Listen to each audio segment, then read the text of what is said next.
అపోస్తలుల కార్యములు 18వ అధ్యాయము 9వ వచనం నుండి 18వ వచనం వరకు.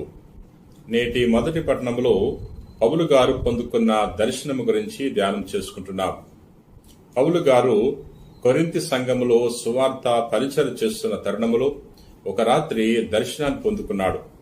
ఆ దర్శనములో ప్రభువు పౌలుకు ఆదేశించాడు, నీవు భయపడవద్దు, నీవు ధైర్యముగా ఈ సంఘములోనే సువార్త పరిచయం చేయాలి, నీ పనిని కొనసాగించు, ఎవరూ నీకు హాని చేయరు, నేను నీకు తోడుగా ఉంటాను అని తెలియచేసి ఉన్నారు. ప్రభువు తెలియచేసినట్లే పౌలు ఆ సంఘములో 18 నెలలు గడిపి సువార్త పరిచయం చేసి ఉన్నాడు. ప్రియ సహోదరి సహోదరులారా, ప్రభువుకి విధేయత చూపించాడు. ప్రభు మీదున్న ప్రేమ కారణంగా, విశ్వాసం కారణంగా అనేక పట్టణాలకు, అనేక గ్రామాలకు వెళ్లి సువార్త సేవ చేశాడు. పౌలు గారు ఏ విధంగా అయితే దైవ సందేశాన్ని తెలుసుకుని దైవచిత్త ప్రకారంగా సువార్తను బోధించాడు, అదేవిధముగా మనము కూడా మన జీవితం ద్వారా, మన యొక్క ప్రవర్తన ద్వారా, మన యొక్క మాటల ద్వారా ప్రభు యొక్క రక్షణ సందేశాన్ని ఇతరులకు చాటడానికి ప్రయత్నం చేద్దాం. నేటి సువిశేషము యోహాను సువార్త 16వ అధ్యాయము 20వ వచనం నుండి 23వ వచనం వరకు. మీరు శోకించి విలపింతురు, కాని లోకము సంతోషించును. మీరు దుఃఖింతురు, కాని మీ దుఃఖము సంతోషముగా మారును అని మీతో నిశ్చయముగా చెప్పుచున్నాను. స్త్రీ ప్రసవించు గడియ వచ్చినప్పుడు ఆమె ప్రసవ వేదన పడును, కాని బిడ్డను కనినప్పుడు లోకమున బిడ్డ పుట్టెను అను సంతోషముతో ఆ బాధను మరిచిపోవును.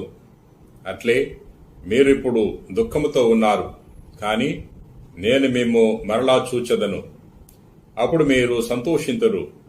మీ సంతోషమును మీ నుండి ఎవడను తీసివేయలేడు. ఆనాడు మీరు నన్ను ఏమియూ అడుగరు అని మీతో నిశ్చయముగా చెప్పుచున్నాను. మీరు తండ్రిని నా పేరట ఏమి అడిగనను ఆయన మీకు అనుగ్రహించును. ఇది క్రీస్తు సువిశేషము. క్రీస్తువ మీకు స్తుతి కలుగును గాక. ప్రియ సహోదరి సహోదరులారా, నేటి సువార్తలో యేసు ప్రభువు తన శిష్యులతో ఈ విధంగా తెలియచేస్తున్నారు, మీరు శోకించి విలపింతురు, కాని లోకము సంతోషించును. మీ దుఃఖము సంతోషముగా మారును అని కూడా తెలియజేస్తున్నారు. ప్రభు యొక్క శిష్యులు తప్పకుండా కష్టాలు అనుభవిస్తారు. ప్రజలు అటువంటి వారిని ఇబ్బంది పెడుతూ ఉంటారు, శ్రమలకు లోను చేస్తుంటారు. కానీ ప్రభు వారి యొక్క దుఃఖాన్ని సంతోషంగా మారుస్తాడు. ప్రభు కోసం ఎవరెవరైతే శ్రమిస్తారో అటువంటి వారికి ప్రభువు తన యొక్క బహుమానాన్ని దయచేస్తాడు. అపోస్తలులందరూ కూడా ప్రభు కోసం ఎన్నో త్యాగాలు చేశారు. వారందరికీ ప్రభు గొప్ప బహుమానం దయచేసి ఉన్నాడు. ప్రియ సహోదరి సహోదరులారా, ఈ లోకములో ప్రభు యొక్క అనుచరులుగా జీవించే మనము కూడా ఇబ్బందులకు లోనవుతూ ఉంటాం, కష్టాలకు లోనవుతూ ఉంటాం, శ్రమలకు లోనవుతూ ఉంటాం. మనము ప్రభువుకి సాక్షులుగా జీవించినప్పుడు ప్రభువు మనకు తగిన బహుమానాన్ని దయచేస్తాడు. ప్రియ సహోదరి సహోదరులారా, ప్రభు యొక్క శిష్యులు ఏ విధంగా అయితే ప్రభు కోసం అనేక శ్రమలు అనుభవించారో, ప్రభువుకి సాక్షులుగా జీవించారో, అదే విధముగా మనం కూడా ప్రభువుకి సాక్షులుగా జీవించడానికి ప్రయత్నం చేద్దాం. ప్రార్థన చేసుకుందాం. ప్రేమ కలిగిన ప్రభువా, దయగలిగిన సర్వేశ్వర, నేటి వాక్యము ద్వారా మాతో మాట్లాడినందుకు నీకు వేలాది వందనాలు.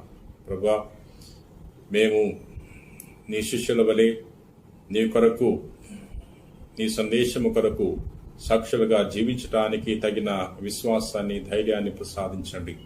ప్రభువా, ఈ రోజున ఎవరెవరైతే వాక్యాన్ని ఆలకించి ప్రార్థన చేయించున్నారో అటువంటి వారందరినీ కూడా పేరు పేరున దీవించమని మా నాథుడైన క్రీస్తు ద్వారా మనవి చేయించున్నాం తండ్రి. ఆమెన్.